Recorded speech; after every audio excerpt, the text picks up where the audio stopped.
Chemistry के इससे पहले लेक्चर में हमने बात की थी हाइड्रोजन साइनाइड से हमने रिएक्शन करवाया था मोनोसैकेराइड्स को, और उसके बाद हम रिएक्शन करवाएंगे हाइड्रोक्सिल अमीन के साथ। हाइड्रोक्सिल अमीन ग्लूकोज के साथ मिलके ग्लूकोज ऑक्सिजन बनाता है। जैसे सिमिलरली इस रिएक्शन में क्या हो रहा है, जो हाइड्रोजन मॉलिक्यूल्स हैं हाइड्रोक्सिल अमीन के, वो कहाँ ट्रांसफर हो रहे हैं, हाइड्रोजन है वो ट्रांसफर हो रहा है फ्री एल्डिहाइड ग्रुप जो है एल्डोज यानी कि CHO है, वहाँ पे ट्रांसफर होकर क्या बन गया, ये CH CH4H एंड CH2H, और साथ में हमें क्या मिला, one molecule of water. Similarly fructose के साथ देखें तो यहाँ पे जो free double bond O group है उसके साथ H2O ने क्या बना लिया, वाटर बना लिया, और हमें क्या मिला, यहाँ पे इन दोनों रिएक्शन में क्या हो रहा है, सिमिलरली वाटर फॉर्मेशन हो रहा है, लेकिन फॉर्मेशन ऑफ प्रोडक्ट है वो डिफरेंट है। वो इसलिए क्योंकि इन दोनों फंक्शनल ग्रुप है वो क्या है, डिफरेंट है। अब जैसे फ्रक्टोज है वो क्या बन गया, फ्रक्टोज ऑक्सिम, और ग्लूकोज क्या बन गया, ग्लूकोज ऑक्सिम। देन कम्स हमारा रिएक्शन विद फिनाइल हाइड्रोजन। ये इंपॉर्टेंट रिएक्शन है। इसमें फिनाइल हाइड्रोजन यानी कि जो 6 मेंबर्ड रिंग होती है हमारी फिनाइल की, इसे हम मोस्टली बेंजीन भी बोलते हैं। आई एम सॉरी स्ट्रक्चर सही नहीं है, जैसे ये, इसे हम क्या बोलते हैं, यहाँ पे इसको हम डबल बॉन्ड से अगर डिनोट करना चाहें तो ये होता है, यानी कि 3 कार्बन इसमें डबल बॉन्डेड होते हैं, लेकिन ये रिंग स्ट्रक्चर में होता है, यानी कि जो इलेक्ट्रॉन्स है वो रिंग फॉर्मेशन में क्या करते हैं, सर्कुलेट करते रहते हैं। यानी कि अल्टरनेटिव डबल बॉन्ड प्रेजेंट होने की वजह से क्या हो रहा है, यहाँ पे इलेक्ट्रॉन जो वो रोटेट करते हैं, इसलिए हम इसको एक सर्कल के रूप में डिनोट करते हैं। ये सर्कल बता रहा है कि जो इलेक्ट्रॉन्स हैं वो फिनाइल रिंग में या बेंजीन रिंग में रोटेट करते रहते हैं। तो अब हमने क्या किया, फिनाइल हाइड्रोजन को हमने रिएक्शन करवाया ग्लूकोज के साथ, तो हमें मिला glucose phenyl hydrogen.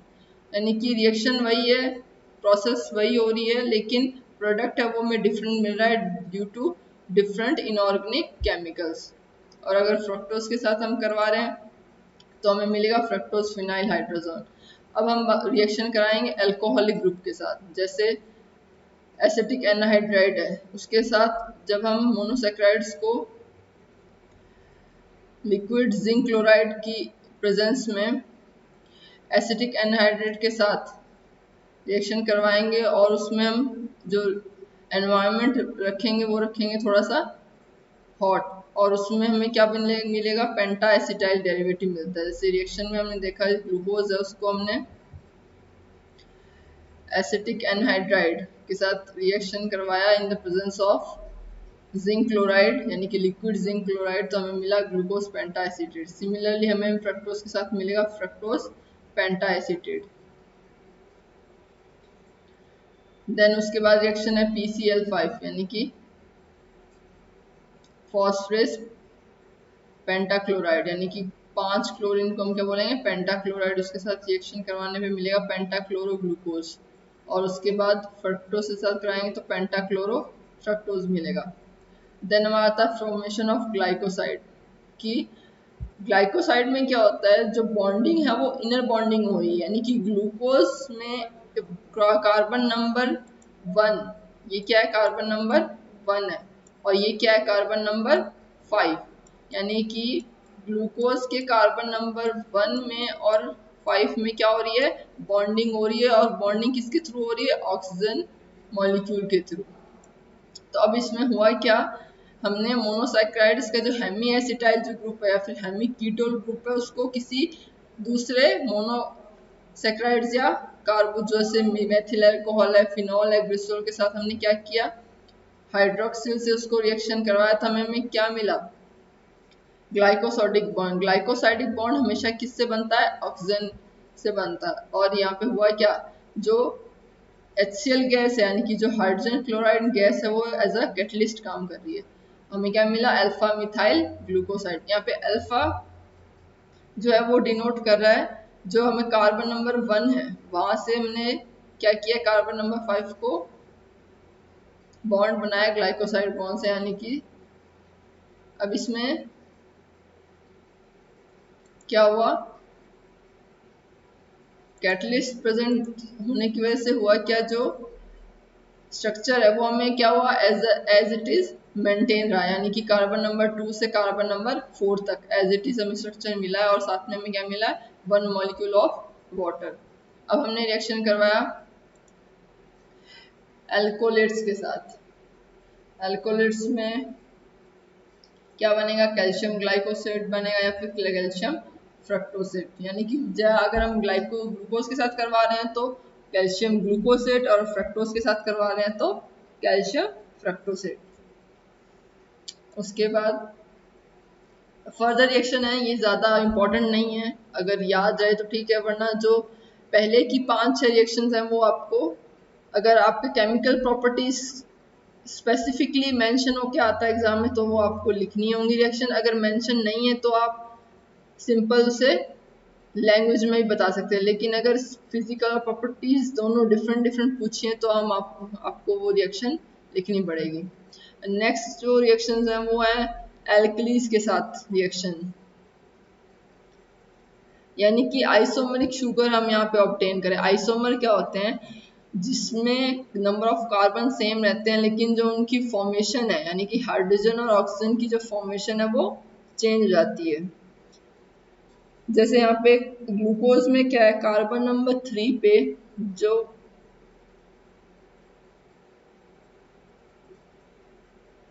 Carbon number 2 पे जो OH ग्रुप है वो राइट हैंड साइड है, लेकिन वहीं अगर हम देखें मैनोज में तो क्या है, जो OH ग्रुप है वो लेफ्ट हैंड साइड आ गया, और फ्रक्टोज में क्या हुआ है, C double bond O group आया और CH2OH आया। तो ये आपस में क्या है, ग्लूकोज, मैनोज और फ्रक्टोज आपस में आइसोमर्स हैं।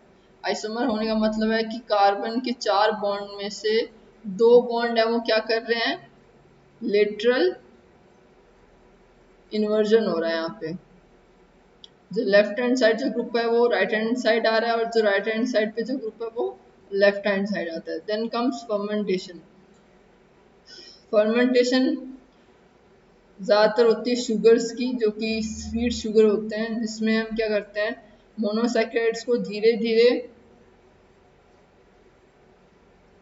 जेल यानी कि वाटर बफर सॉल्यूशन में हम उसको फर्मेंट कराते हैं, और यहाँ पे हम यीस्ट जो है उसको हम क्या ले रहे हैं, एज अ जाइमेज एंजाइम की तरह हम यूज़ कर रहे हैं, क्योंकि जो ईस्ट में जो जाइमेज एंजाइम होता है वो क्या करता है, मोनोसैकेराइड को धीरे धीरे अल्कोहल और CO2 में कन्वर्ट करता है। फर्मेंटेशन को ऑक्सीजन की ज़रूरत नहीं होती है, इसे हम एनाएरोबिक कंडीशन में भी कर सकते हैं। आई मीन फर्मेंटेशन वो होती ही एनाएरोबिक कंडीशन में है। देन कम्स जैसे कि मोनोसैकेराइड C6H12O6 है, उसमें क्या बना, फॉर्मेशन होके फर्मेंटेशन होके हमें मिला इथाइल अल्कोहल, यानी कि 2 कार्बन ऑफ इथाइल और OH ग्रुप, साथ में कार्बन डाइऑक्साइड। और मोस्टली हम देखते हैं जो ईस्ट है वो अपना मेटाबॉलिज्म इसी तरीके से कैरी फॉरवर्ड करती है। अब बात करते हैं हम स्टीरियो आइसोमेरिज्म और कन्फिग्रेशनल रिलेशनशिप ऑफ मोनोसैकेराइड की, यानी कि स्टीरियो आइसोमेरिज्म क्या होता है। स्टीरियो आइसोमेरिज्म एक तरीके से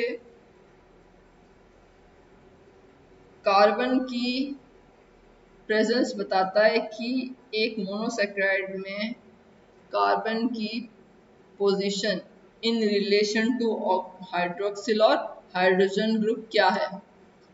जैसे यहाँ पे हम देख रहे हैं कि जब एक कार्बन है, सेंट्रल कार्बन है, इस पे हमने देखा चारों जो बॉन्ड है वो डिफरेंट है, यानी कि एक बॉन्ड पे एल्डिहाइड ग्रुप है, एक पे हाइड्रोजन ग्रुप है, एक पे हाइड्रोक्सिल ग्रुप है और एक पे CH2OH ग्रुप है। तो ये कार्बन कहलाता है chiral carbon. Chiral carbon. Chiral carbon वो होता है जिसकी चारों वैलेंसी डिफरेंट होती है।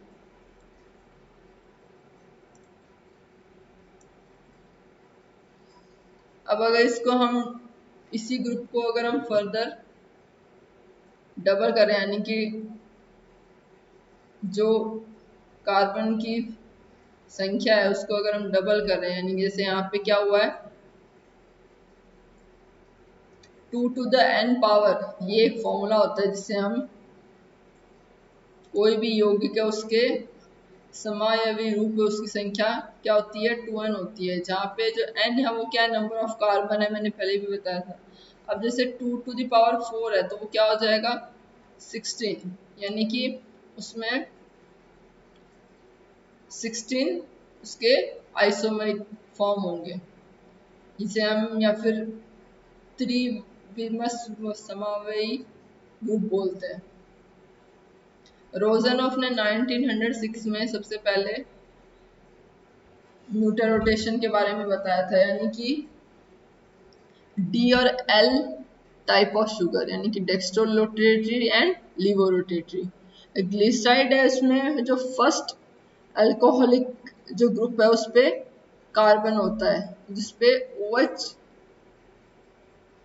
की जो संख्या है, OH का समूह है वो मोस्टली क्या होता है राइट हैंड साइड होता है। जैसे हम ग्लिसराइड में यहाँ पे देखें तो जो कार्बन के सेकंड नंबर ऑफ कार्बन है उसमें हाइड्रोक्सिल ग्रुप कहाँ है, यानी कि जो OH ग्रुप है वो राइट हैंड साइड है। यहाँ पे इसमें देखो जो OH ग्रुप है वो राइट हैंड साइड है और H ग्रुप है वो लेफ्ट हैंड साइड है, तो ये क्या हो गया डीग्लिसराइड। वहीं एल्ग्लिसराइड जो कि एक मिरर इमेज होता है, मिरर में हम जो देखते हैं वो क्या होता है जिसमें जो लेफ्ट है वो राइट हो जाता है और राइट है वो लेफ्ट हो जाता है। ऐसे ही जो डीग्लिसराइड है वो एल्ग्लिसराइड में कन्वर्ट हो गया due to change of hydroxyl and hydrogen group.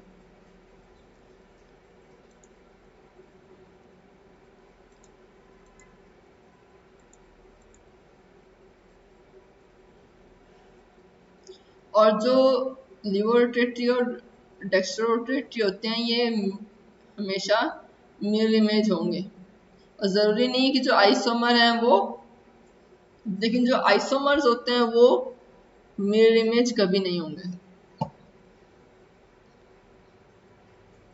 कोई भी एक प्लेन है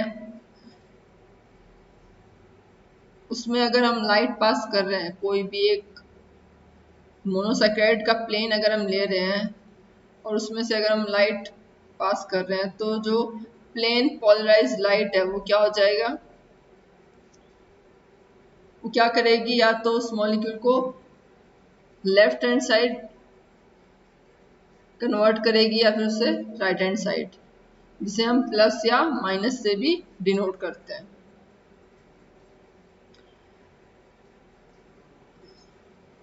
और ये वही ग्रुप कर सकते हैं जो कि किरल, जिसमें किरल कार्बन प्रेजेंट हो, यानी कि ऐसा ग्रुप जिसमें कार्बन के चारों वैलेंसी डिफरेंट हो वही पोलराइज लाइट को एक प्लेन में कन्वर्ट कर सकता है।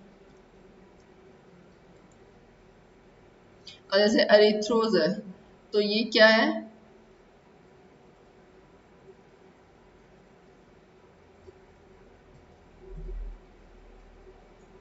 एल्डोट्राइल्स में दो कार्बन जो होते हैं वो कौन से हैं, एसिमेट्रिक है। एसिमेट्रिक यानी कि डिफरेंट ग्रुप्स हैं, 2 to the power 2 equal to 4, यानी कि इसके 4 जो रूप है, 4 रूप हमें मिलते हैं, जिसमें 2 डेक्स्ट्रोरोटेटरी होते हैं और 2 लीवरोटेटरी होते हैं। सिमिलरली एल्डोपेंटोज में भी यही होता है, में 4 फॉर्म मिलती हैं, D minus ribose, arabinose, xylose और लाइब्जेजिलोज। इसमें हुआ क्या, राइबोज और अरेबिनोज में क्या फर्क है, कार्बन नंबर 2 जो है वो क्या है डिफरेंट है। यहाँ पे कार्बन नंबर 2 जो उसमें क्या है डिफरेंस है। वहीं राइबोज और जाइलोज कैसे हैं आपस में आइसोमर है, इसमें कार्बन नंबर 3 पे डिफरेंस है। और वहीं लाइगोज और राइबोज कैसे आपस में है, रिलेटेड है कि यहाँ पे कार्बन नंबर 4 है, वो क्या है, इनमें मिरर इमेज है, यानी कि 3 सेट्स हमें मिले हैं एल्डोपेंटोज के जो कि आपस में आइसोमर है और वो मिरर इमेज है। सिमिलरली एल्डोहेक्सोज में भी यही होता है, हमें टोटल 16 लाइट एक्टिव ग्रुप या ग्रुप पाए जाते हैं। ये हमें पता चलेगा कि कार्बन की संख्या कितनी है। जैसे यहाँ पे 2 टू द पावर 4 है तो उसमें 16 जो है वो में प्रकाश सक्रिय रूप पाए जाते हैं, मिलेंगे। मतलब उसमें जो 8 होंगे वो लिवोरोटेटरी होंगे और 8 हैं वो क्या होंगे, डेक्स्ट्रोरोटेटरी होंगे। डेक्स्ट्रो में भी जैसे एलोज, एल्ट्रोज, ग्लूकोज और मैनोज, उसके बाद टेलोज, गैलेक्टोज, आइडोज और ग्लूकोज, ये सारे क्या हैं, डेक्स्ट्रोरोटेटरी हैं। उसके बाद बात करते हैं कीटोज की। सिमिलरली इसमें भी क्या होता है, जो अरिथ्रोज है वो क्या है, डी अरिथ्रोज है, यानी कि अगर उसका हम एल फॉर्म देख रहे हैं तो क्या हो जाएगा वो, अगर 2 टू द पावर 2 ले रहे हैं यानी कि 4, तो क्या हो जाएगा वो डी रेबुलोज और डी जाइलोज। सिमिलरली कीटोहेक्सोज में भी ऐसा ही होता है। अब यहाँ पे हमको ग्रुप की जो वैलेंसी है, यानी कि वो जो डिफरेंट वैलेंसी है वो मैं शो कर रहे हैं। जैसे अरेबिनोज में क्या है, कार्बन नंबर 2 डिफरेंट है, कार्बन नंबर 3 भी डिफरेंट है, लेकिन कार्बन नंबर 4 और 5 क्या है, सॉरी 5 है वो सेम है। इन चारों में कार्बन नंबर 5 है उस पर OH ग्रुप एक ही साइड पे, लेकिन कार्बन नंबर 2 पे अरेबिनोज और ग्लूकोज में क्या है, डिफरेंस है। अब बात करते हैं हेक्सोज की। हेक्सोज में methods of preparation of glucose, कि हम ग्लूकोज को है वो कैसे कैसे फॉर्मेशन कर सकते हैं। पहला है केन शुगर से, जिसमें 90% ऑफ अल्कोहलिक सॉल्यूशन को हम हाइड्रोक्लोरिक के साथ 50 डिग्री सेल्सियस टेम्परेचर पर 2 आवर्स तक हॉट हीट करते हैं और उसके बाद ग्लूकोज और फ्रक्टोज को हम इसमें रिड्यूस करवाते हैं। जैसे केन शुगर है, उसको हमने क्या किया, डाइल्यूट हाइड्रोक्लोरिक एसिड के साथ 50 डिग्री सेल्सियस पे in the presence of water heat करवाया, तो क्या मिला हमें, ग्लूकोज और फ्रक्टोज। केन शुगर मोस्टली गन्ने की शर्करा को बोलते हैं हम, और ये for the purpose of sugar, यानी कि जिसे चीनी हम बोलते हैं, इंडस्ट्रियल पॉइंट ऑफ व्यू से केन शुगर है वो बहुत इम्पोर्टेंट होती है। अब बात अगर करें कमर्शियल स्केल पे, यानी कि जो हमने ये बात की डाइल्यूट HCl वाली जो रिएक्शन है ये लैब में हम करते हैं, लेकिन अगर हम इसे कमर्शियल स्केल पे यानी कि इंडस्ट्रियल लेवल पे देखें तो हम यूज़ करते हैं स्टार्च को या फिर सेल्यूलोज। उसको हम H2SO4 की प्रेजेंस में, डाइल्यूट H2SO4 की प्रेजेंस में क्या करते हैं, ग्लूकोज फॉर्मेशन करते हैं। अगर हमने यहाँ पे डाइल्यूट की जगह कंसनट्रेटेड एसिड लिया होता तो वो किस में कन्वर्ट हो जाता, एसिड में, जो कि हमें नहीं चाहिए। इसलिए हमने क्या किया, अब जो एसिड है वो डाइल्यूट लिया है। अब क्योंकि हमें इंडस्ट्रियल लेवल पे ज़्यादा मात्रा में शुगर चाहिए होती है, इसलिए हम क्या करते हैं, ज़्यादा लंबे मॉलिक्यूल लेते हैं कार्बन के, जिससे इजीली हमें शुगर मिल सके। और अगर लैब की बात करें तो हम यहाँ पे केन शुगर लेते हैं। अब की फिजिकल प्रॉपर्टीज, पहला आएगा सेम जो हमने बात की थी, सिमिलर प्रॉपर्टीज हैं, कुछ इसमें अलग है। जैसे इसमें जो ग्लूकोज का जो मेल्टिंग पॉइंट होगा वो 86 डिग्री सेल्सियस होगा। और एनहाइड्रेस अगर ग्लूकोज की बात करें, यानी कि अगर जिस ग्लूकोज में हमने वाटर मॉलिक्यूल वो निकाल दिया तो उसको उसका क्या मेल्टिंग पॉइंट होगा, वो होगा 145 डिग्री सेल्सियस।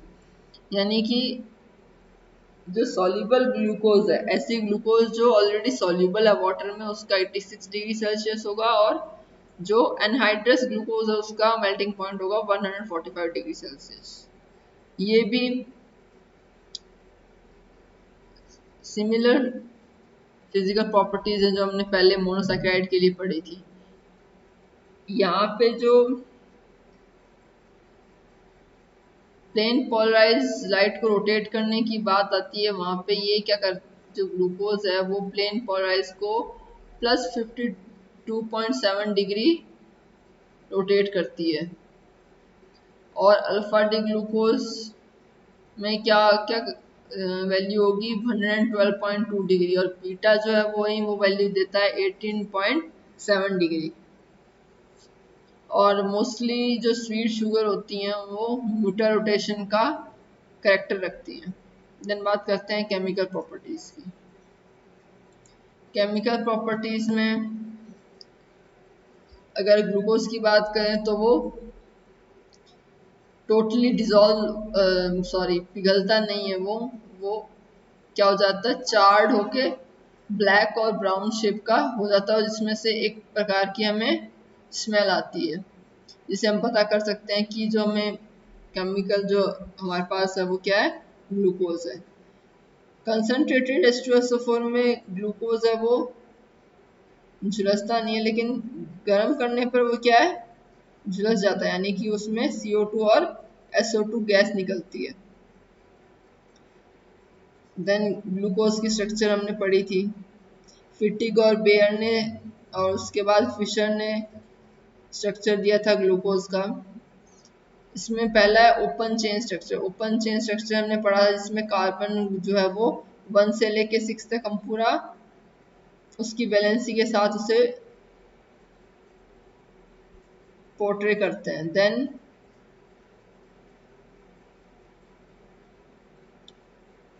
साइक्लिक स्ट्रक्चर में जो शिफ्ट ने सबसे पहले बताया था कि जो साइक्लिक स्ट्रक्चर होगा उसमें कोई भी रंग वो नहीं देगी। क्यों? क्योंकि उसमें जो बॉन्ड है वो सारे फ्री एल्डिहाइड जो बॉन्ड है वो प्रेजेंट नहीं होते हैं। दूसरा जो है एल्डिहाइड के समान यानी कि उसके सिमिलर जो ग्लूकोज है वो सोडियम बाइसॉल्ट के साथ क्या है, बाइंड कर जाता है। एमिल फिशर ने 1894 में ये पाया कि जो हमारी ग्लूकोज है उसको अगर हम ड्राई हाइड्रोक्लोराइड गैस के साथ रिएक्शन देंगे तो हमें एक दक्षिण भ्रामक यानी कि डेक्स्ट्रोरोटेटरी और दूसरा वाम भ्रामक यानी लिबोरोटेटरी हमें मिथाइल ग्लूकोसाइड का मिक्सचर मिलेगा। अगर हम स्ट्रक्चर वाइज देखें, यहाँ पे ग्लूकोज है, फिर अल्फा ग्लूकोज और बीटा ग्लूकोज, इनमें क्या डिफरेंस है।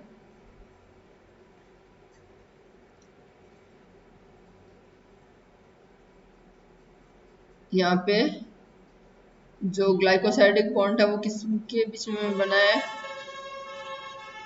कार्बन 1 और कार्बन 4 के बीच में। इनकी भी वैल्यू अलग अलग होती है।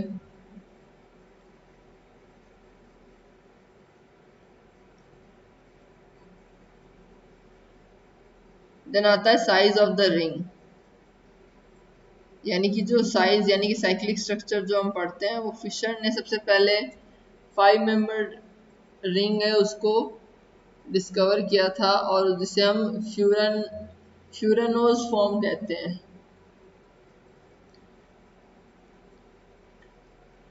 इसमें क्या होता है, वन वाट मॉलिक्यूल जिनमें हाइड्रोजन निकल जाता है और ग्लाइकोसाइडिक फॉर्म बन जाता है। इसमें जो लीनियर स्ट्रक्चर था वो क्या है, साइक्लिक स्ट्रक्चर में कन्वर्ट हो रहा है। फिर उसके बाद हावर्थ ने 1929 में पायरेन पायरेन जो रिंग होती है उसमें अल्फा था बीटा ग्लूकोज के लिए संरचना दी थी। इसमें पायरेन रिंग है, ये क्या हो रहा है, इसमें हमने जो वही जो लीनियर स्ट्रक्चर था वो किसमें कन्वर्ट हो रहा है, अब जो हमारा लीनियर स्ट्रक्चर था वो साइक्लिक स्ट्रक्चर में कन्वर्ट हो रहा है। इसे हम साइक्लिक स्ट्रक्चर को फ्यूरन रिंग बोलते हैं। अब आती है म्यूटर रोटेशन की। म्यूटर रोटेशन में भी एक स्टेज होती है, इसे हम बोलते हैं इक्विलिब्रियम स्टेट। इक्विलिब्रियम स्टेट कब आती है, जब कोई भी ग्लूकोज का मॉलिक्यूल है उसको स्पेसिफिक रोटेशन कराने पे इसकी प्रेजेंस में प्लेन पोलराइज लाइट में जब हम कोई भी मॉलिक्यूल रोटेट कराते हैं तो उसमें दो स्टेट आती है, एक अल्फा डी और एक बीटा डी। तो अल्फा डी है वो 112 डिग्री पे 112.2 डिग्री पे रोटेट करने पे मिलता है, और जो बीटा डी है वो हमें 18 डिग्री